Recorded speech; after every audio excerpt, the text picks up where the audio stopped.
আল্লাহ মাফ করো, আমার যেন কান্না না আসে। আমার সন্তান যেটা নিয়ে যুদ্ধ করে শহীদ হয়েছে সেটা পূরণ হয় নাই দেখে আমার মনে ব্যথা, যার জন্য আমি কথা বলতে আসি। সবার মনে ব্যথা। আর আগামীতে অনেক শহীদ পরিবার, মহিলারা, পুরুষেরা কথা বলার সুযোগ দেবেন প্লিজ।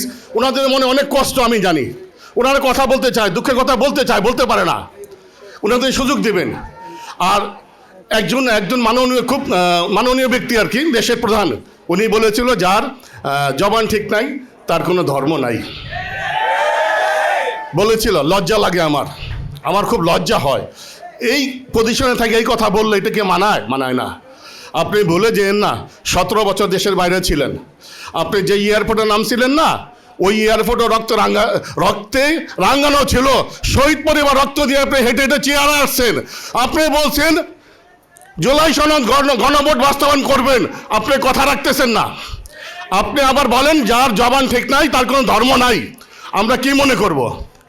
আপনি অল্প বয়সে আপনার বাবা হারাইছেন, অল্প জোয়ানকালে ভাই হারাইছেন, শেষ বয়সে মা হারাইছেন। আপনি একা আছেন।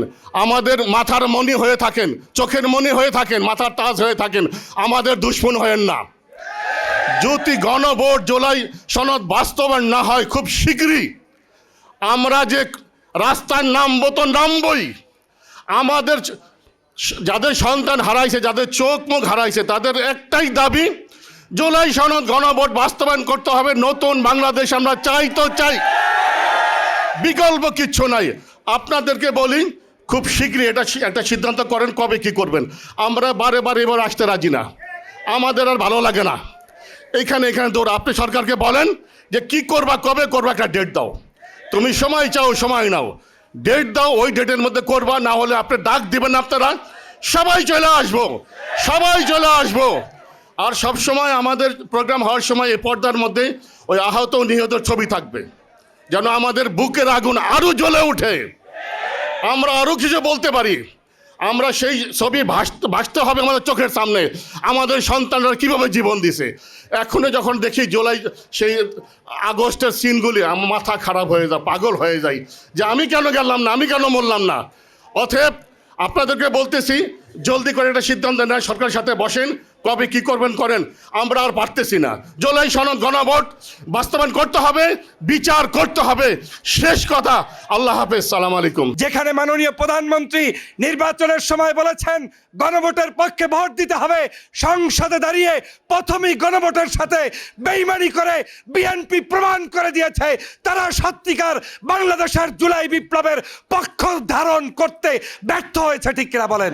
আজকে একটি বিষয় স্পষ্ট করে বলতে চাই, সেটা হচ্ছে আমরা এই বাংলাদেশটাকে নতুন করে 24-এ স্বাধীনভাবে পেয়েছি শুধুমাত্র এই সামনে যারা উপস্থিত, এই সামনে উপস্থিত পরিবারের সদস্যবৃন্দের রক্তের বিনিময়ে, এই পরিবারের যারা শহীদ হয়েছে তাদের বিনিময়ে, এবং যারা আজকে পঙ্গুত্ব বরণ করেছে তাদের বিনিময়ে, ঠিক কিনা বলেন? আজকে তাদেরকে অবজ্ঞা করে বাংলাদেশে যে পন্থায় এখন রাষ্ট্র ব্যবস্থা চলছে, এই পন্থায় রাষ্ট্র ব্যবস্থা পরিচালনা করার জন্য আমাদের ভাই বোনেরা শহীদ হয় নাই, রক্ত দেয় নাই। আমাদের ভাই বোনেরা শহীদ হয়েছে, রক্ত দিয়েছে একটি নতুন বাংলাদেশ দেখার জন্য, যেই বাংলাদেশে বৈষম্যহীন একটি বাংলাদেশ থাকবে, ঠিক কিনা বলেন?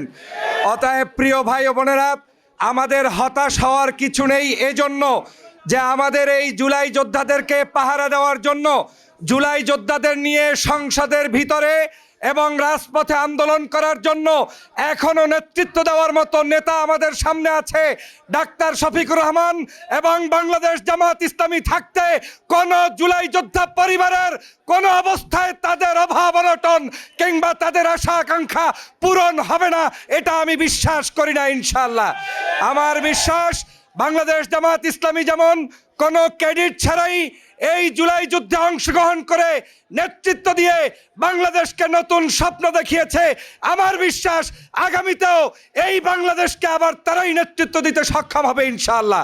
পরিশেষে একটি কথা বলতে চাই, সরকার নতুন করে বিভিন্ন তালবাহনা শুরু করেছেন। আপনাদের কথাবার্তার ভিতরে মুনাফিকি স্পষ্ট। যেখানে মাননীয় প্রধানমন্ত্রী নির্বাচনের সময় বলেছেন গণভোটের পক্ষে ভোট দিতে হবে, সংসদে দাঁড়িয়ে প্রথমেই গণভোটের সাথে বেইমানি করে বিএনপি প্রমাণ করে দিয়েছে তারা সত্যিকার বাংলাদেশের জুলাই বিপ্লবের পক্ষ ধারণ করতে ব্যর্থ হয়েছে, ঠিক কিনা বলেন? অতএব এই সরকার, আপনারা এই জুলাই যোদ্ধাদের সাথে থাকবেন, সরকারে থাকবেন, আমাদের আপত্তি নাই। ডাক্তার শফিকুর রহমান ঐক্যের প্রতীক, তিনি চাচ্ছে আমরা ঐক্যবদ্ধভাবে থাকি, কিন্তু বিএনপি যদি ঐক্যবদ্ধ রক্ষা করতে ব্যর্থ হয় সেজন্য তারাই দায়ী থাকবে। আমাদেরকে সতর্ক অবস্থানে ঐক্যবদ্ধ থাকার জন্য চেষ্টা করতে হবে। ষড়যন্ত্র চলমান, সেদিকেও খেয়াল রাখতে হবে। আমাদের সবাইকে নতুন বাংলাদেশের স্বপ্ন বোনার তৌফিক দান করুক, আমিন। আসসালামু আলাইকুম রহমতুল্লাহি ওয়া বারাকাতুহু। ঠিক আমরা যখন তাকে ঘরে তালা দিয়ে দেই, আমরা মনে করছি সে ঘুমিয়ে আছে, সে ঘুমের ভান করে পড়ে আছে। আমরা দুইজন যখন একজন বাথরুমে গেলাম আর একজন পাকের ঘরে গেলাম, ওই মুহূর্তে সে চাবি নিয়ে বের হয়ে চলে গেল। সে যে বলেছিল যে দেশ স্বাধীন হইলে আমি আর ফিরে আসবো না, ঠিকই সে আজ পর্যন্ত আর ফিরে আসেনি। আমরা তার লাশ ঢাকা মেডিকেলের মর্গ থেকে অন্তত আধা ঘন্টা 1 ঘন্টা পর্যন্ত অনেক লাশের মধ্য থেকে তাকে খুঁজে নিয়ে আসি। তাইলে এই যে হাজারো মায়ের বুক খালি হলো, হাজার হাজার পঙ্গুত্ব বরণ করলো, দেশ কি স্বাধীন হয়েছে? হয় নাই। আমার ছেলে তো ঠিকই বলেছিল যে দেশ স্বাধীন হইলে আমি আর আসবো না, সে তো আর আসে নাই।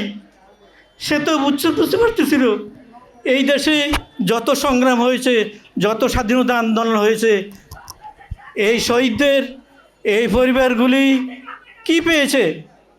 আমরা বারবার এই স্বাধীনতা চিন্তা হতে দেখেছি।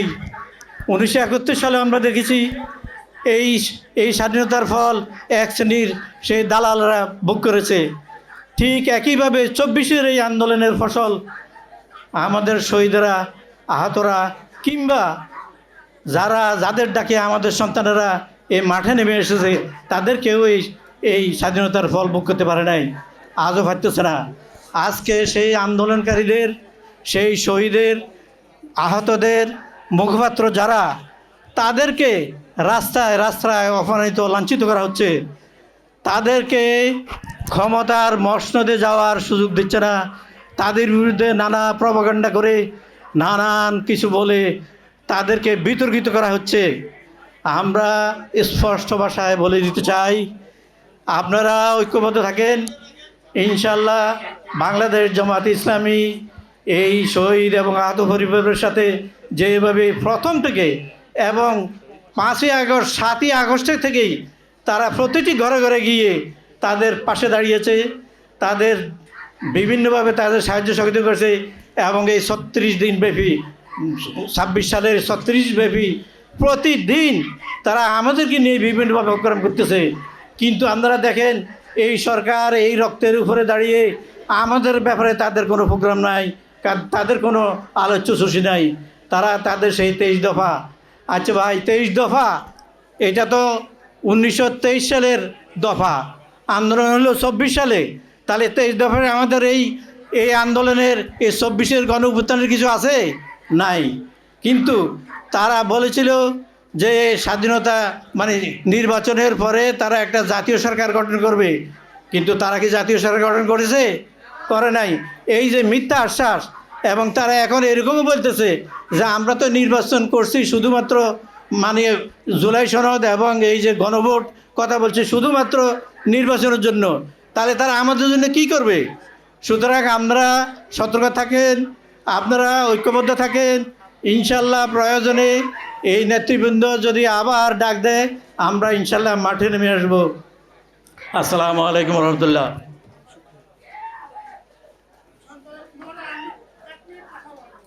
বাংলাদেশ জামাত ইসলামের সম্মানিত আমির, বিরোধী দলীয় সম্মানিত নেতা জনাব ডক্টর শফিকুর রহমান, বিশেষ অতিথিবৃন্দ, শহীদ পরিবারের সদস্যবৃন্দ, সাংবাদিক সহকর্মী ভাই এবং বোনেরা, সময় 3 মিনিট।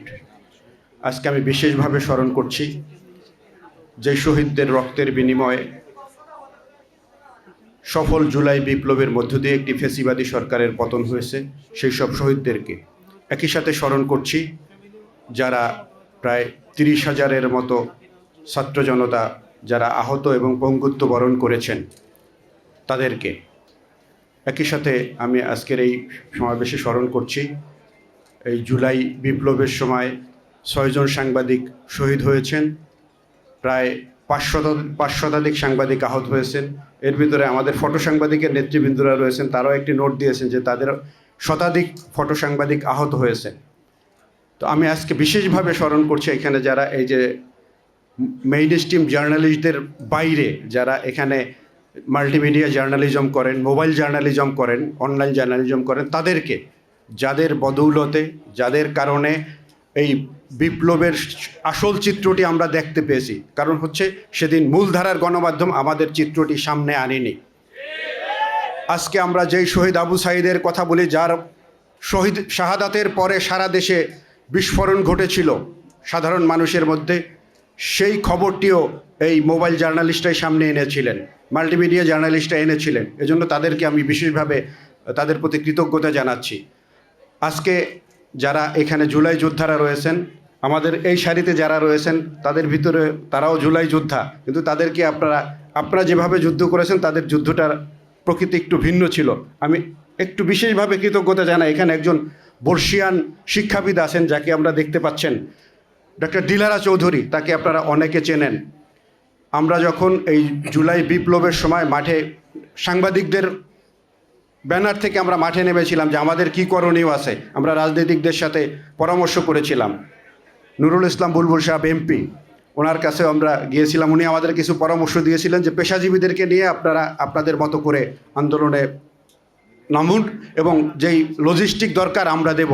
তখন আমরা এই পেশাজীবীদের, রাজনীতিকদের দ্বারে দ্বারে গিয়েছিলাম। আমরা একের পর এক প্রোগ্রাম করেছিলাম। আমাদের 1 আগস্ট পেশাজীবীদের ব্যানারে একটি প্রতিবাদী নাগরিক সমাজের ব্যানারে একটি সমাবেশ হয়েছিল, একটি মিছিল হয়েছিল বৃষ্টির মধ্যে। সেই মিছিলের নেতৃত্ব দিয়েছিলেন দিলারা চৌধুরী, তার এই বয়সে, এবং তার সাথে ছিলেন আনোয়ারুল্লাহ চৌধুরী সহ একটা গ্রুপ যাদেরকে দায়িত্ব দিয়েছিলেন। তারাও জুলাই যোদ্ধা। আমি এজন্য আপনাদেরকে একটু স্মরণ করিয়ে দেওয়ার জন্য এই কথাগুলো বললাম।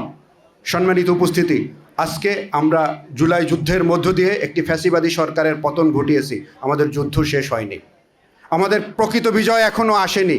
আমাদের সেই বিজয়কে নিয়ে আসতে হবে। সেই বিজয় নিয়ে আসার জন্য আজকে আমাদের বসে থাকলে চলবে না, আমাদের সকলের প্রত্যেকের জায়গা থেকে কাজ করতে হবে। আমরা যদি এখন ঘুমিয়ে পড়ি, আমরা যদি মনে করি যে আমাদের হাসিনার পতন হয়েছে, আমাদের বিজয় চলে আসছে, আমি বলবো এই ধারণাটি সঠিক নয়। কারণ হচ্ছে যে জুলাই যোদ্ধারা যে স্বপ্ন নিয়ে মাঠে নেমেছিলেন একটি বৈষম্যহীন বাংলাদেশের, সেই বাংলাদেশ প্রতিষ্ঠার আগ পর্যন্ত জুলাই শহীদদের স্বপ্ন পূরণ হবে না। সুতরাং আমরা আমাদের পেশাজীবী জায়গা থেকে আমরা মনে করি সেই স্বপ্ন পূরণ করবার জন্য আমাদের সজাগ থাকতে হবে, আমাদের কাজ চালিয়ে যেতে হবে। আপনাদের সবার প্রতি আবারও কৃতজ্ঞতা জানিয়ে, বাংলাদেশ জামাত ইসলামের প্রতি কৃতজ্ঞতা জানিয়ে আমাকে বলতে দেওয়ার জন্য আমি আমার বক্তব্য শেষ করছি। আসসালামু আলাইকুম ওয়া রাহমাতুল্লাহ। সম্মানিত উপস্থিতি, আপনারা একটু আগে শুনছিলেন আমাদের একজন গর্বিত শহীদের মা, তিনি আত্মচিৎকার করে বলছেন, আমার ছেলের হত্যার বিচার কি আমি পাবো না? এই দেশ কি স্বাধীন হবে না? আপনারা বলেন, আমরা কি বিচার পাবো? বিচারের জন্য প্রয়োজনে যদি আবার রাজপথে নামতে হয়, আমরা কি রাজপথে নামবো? ইনশাআল্লাহ।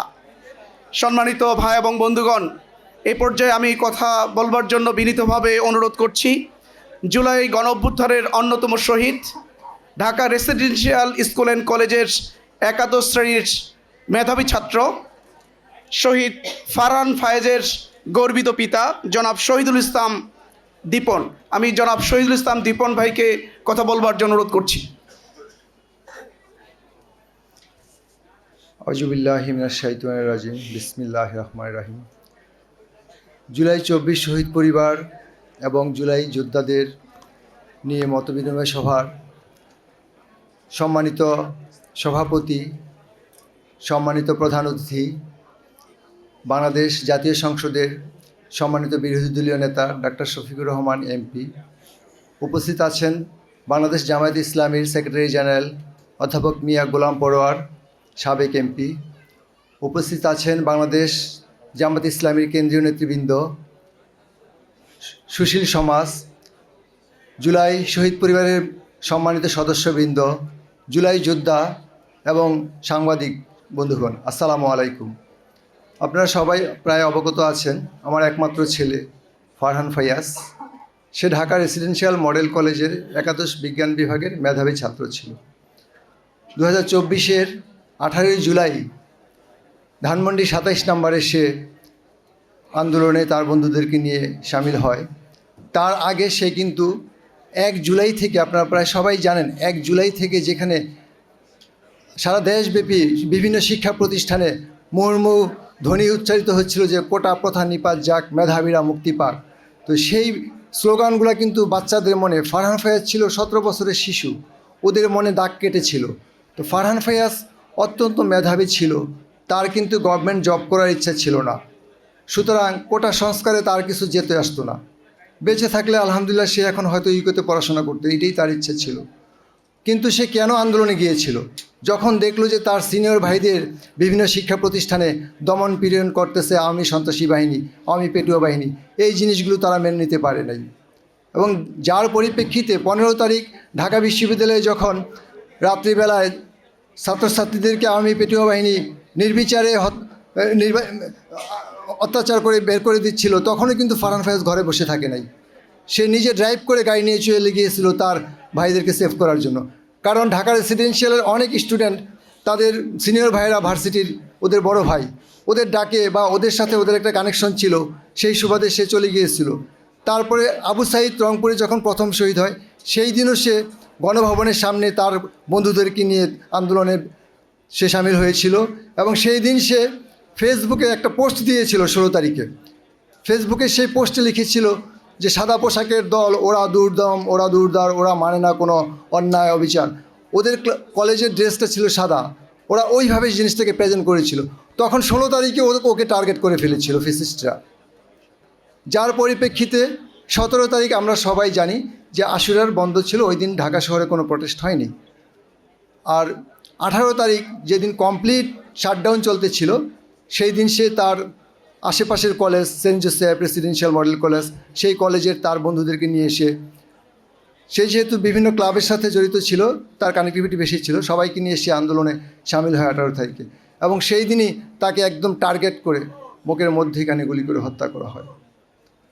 একটি মাত্র বুলেট আমার প্রাণপ্রিয়, আমার কলিজার টুকরো, আমার একমাত্র ছেলের জীবন প্রদীপটা নিভে কেড়ে নেয়। আজকে দেখেন 2 বছর হয়ে গেল, আমরা এই জুলাই মাস প্রতিদিনই আমাদের বুকে রক্তক্ষরণ হয়, কিন্তু জুলাই মাসটা আসলে আমরা আমাদের মধ্যে নেই, থাকতে পারি না। আমার পরিবার এখনও ট্রমা থেকে বেরোয় আসতে পারেনি। আমার একমাত্র মেয়ে এই জুলাই মাসে, তাকে আমি কোনোভাবেই ম্যানেজ করতে পারতেছি না। সে প্রতিদিন বিভিন্ন রকমের কান্না জড়িত বা অনেক আপসেট। আমরা বলতে আমি নিজেও অসুস্থ, বিশেষ করে এই প্রায় জুলাই মাসে আসার পর থেকে আমি শারীরিকভাবে সব কিছু তো মনের সাথে সম্পর্ক ভাইয়া, আমি নিজেও সুস্থ নাই। তো সুতরাং আমি আজকে মাননীয় প্রধানমন্ত্রীর কাছে আহ্বান করব যে যাদের ত্যাগের বিনিময়ে এই যে প্রায় 1400 শহীদ এবং 22,000 জুলাই যোদ্ধা, এদের ত্যাগের বিনিময়ে আজকের এই বাংলাদেশ, আজকের এই সংসদ, ইভেন মাননীয় প্রধানমন্ত্রী আপনি নিজেও তো রেসিডেন্সিয়াল মডেল কলেজের স্টুডেন্ট ছিলেন, আপনার কলেজেরই ছোট ভাই ফারহান ফায়াজ। সুতরাং তাদের স্বপ্নটা যেন বাস্তবায়ন হয়, গণভোটের রায়টা যেন বাস্তবায়ন হয়, এবং যেই অন্যায়, যেই বৈষম্যহীন, যেই বাংলাদেশের জন্য আমার ছেলেরা জীবন দিয়েছিল, সেই রকম সুন্দর একটা বাংলাদেশ এবং সুন্দর ন্যায় বিচার যেখানে প্রতিষ্ঠা পায়, সেই রকম একটা সুন্দর বাংলাদেশ আমরা মাননীয় সরকারের প্রধান হিসেবে আপনার কাছ থেকে আশা করব। তবেই আমি মনে করব যে জুলাই শহীদ পরিবার এবং আহত যোদ্ধাদের প্রত্যাশা পূরণ হবে। এবং আপনি এই কাজটা, মাননীয় প্রধানমন্ত্রী এই কাজটা করে আপনি কিন্তু, আমি আমার একটা বক্তব্য আগেও বলেছিলাম যে ইতিহাসের মহানায়ক হতে পারবেন। এবং আপনি শুধু ইতিহাসের মহানায়ক না, আপনি সর্বকালের সর্বশ্রেষ্ঠ বাঙালি হিসেবে পরিচিত হতে পারবেন। এই আমার শহীদ পরিবারের পক্ষ থেকে আকুতি। প্লিজ আপনি জুলাই গণভোট এবং জুলাই যেই রাষ্ট্র কাঠামোর যে সংস্কার, সেটা একটু করুন। ধন্যবাদ সবাইকে। আসসালামু আলাইকুম। সম্মানিত সুধীমণ্ডলী, ভালো লাগে না কেন আন্দোলনে গেছো? তুমি তো শিক্ষক। তখন আমি বলেছিলাম আমি অসুস্থ, আমার সাথে এভাবে কথা কেন বলেন? পদ্মা সেতুর সাথে মেট্রো রেলের সাথে আমার পায়ের গুলির সাথে সম্পর্ক কি? ঠিক কিছুদিন পরেই আল্লাহ তাআলা তাদের দাম্ভিকতা পছন্দ করেন নাই বিধায় পালিয়ে যেতে বাধ্য হয়েছিলেন। তারপরে কয়েকদিন পরে এই সম্মানিত আমিরে জামাত, বর্তমান বিরোধী দলীয় নেতা, তিনি গিয়েছিলেন আমাদেরকে দেখতে। আমার গায়ে হাত দিয়ে তিনি বলেছিলেন, বাবা এখন শরীরটা কেমন?